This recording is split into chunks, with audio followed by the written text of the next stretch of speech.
So, the Mona Lisa. We all know her, right? The undisputed champion of the art world. But what if I told you her incredible fame has almost nothing to do with the art itself? What if it's really all about a crime? Let's get into it. I mean, it's not even up for debate, is it? Think about it. Brand recognition, the sheer number of people who visit her every year, the endless parodies. By any metric you can imagine, the Mona Lisa is number one. She is the icon. Okay, but here's where it gets interesting. For 400 years, that just wasn't the case. Not at all. Sure, people back then called it miraculous, but its audience was, well, tiny. It was appreciated for sure, but famous? Not even close. So that's the real mystery, isn't it?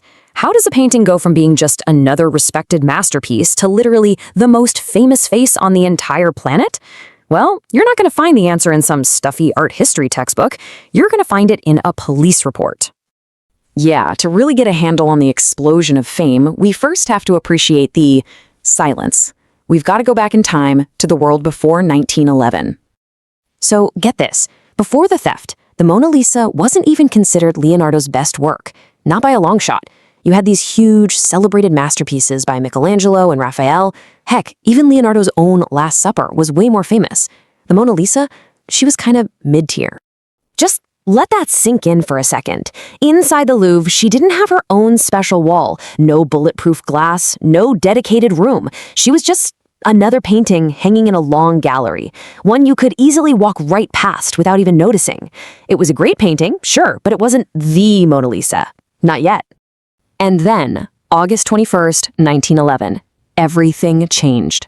A really simple crime, committed by a pretty simple man, would accidentally kick off what you could call the single greatest marketing campaign in the history of art.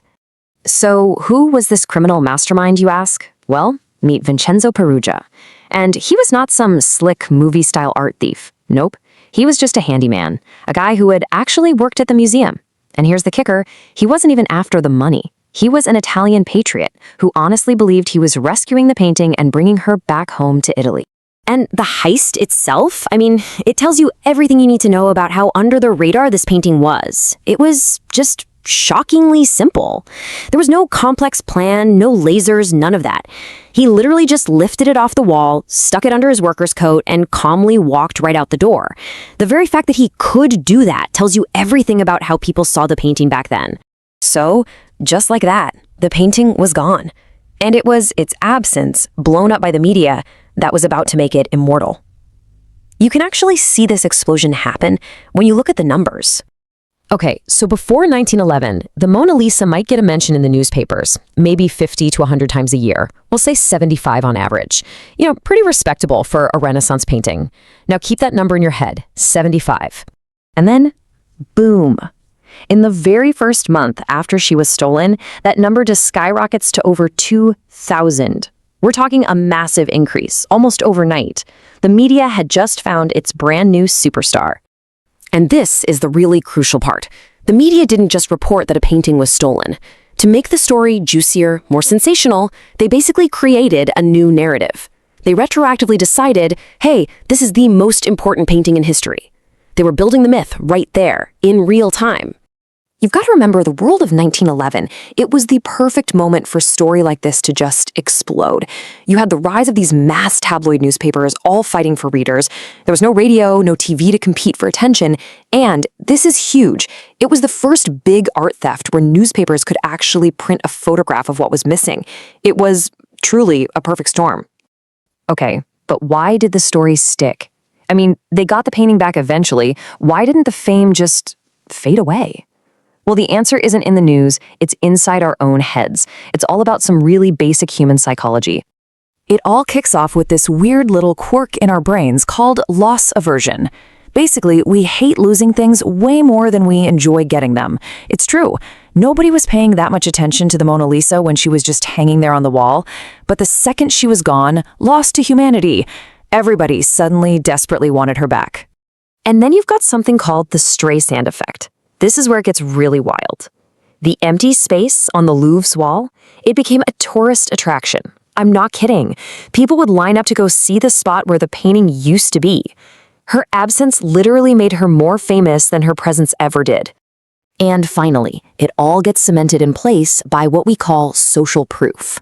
Think about it. When every single newspaper on the planet is screaming that this is the most important painting in the world, well, you start to believe it, right?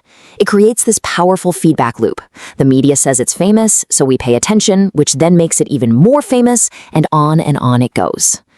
So you might be thinking, okay, interesting story, but why does a crime from over 100 years ago even matter today? Well, it matters because the pattern that made the Mona Lisa famous, it's the exact same blueprint for how we create fame today. Fast forward to today, and that fame is just self-perpetuating. The Louvre itself puts a crazy amount of its marketing muscle. We're talking something like 35% of its entire media focus on this one single painting. They lean into the myth because, let's be honest, it works. It gets millions of people through their doors every single year. And this is really the big takeaway. That formula, a big triggering event, a ton of media hype, and tapping into our own psychological biases. That isn't just art history. It is the exact same formula that creates viral trends, that builds billion-dollar brands, and that launches influencer careers today. So what this whole story proves is that fame isn't just something that happens by accident. It's built, it's constructed, it's a choice. And that leaves us with a pretty big question to think about, doesn't it? What and who is our culture choosing to make famous right now?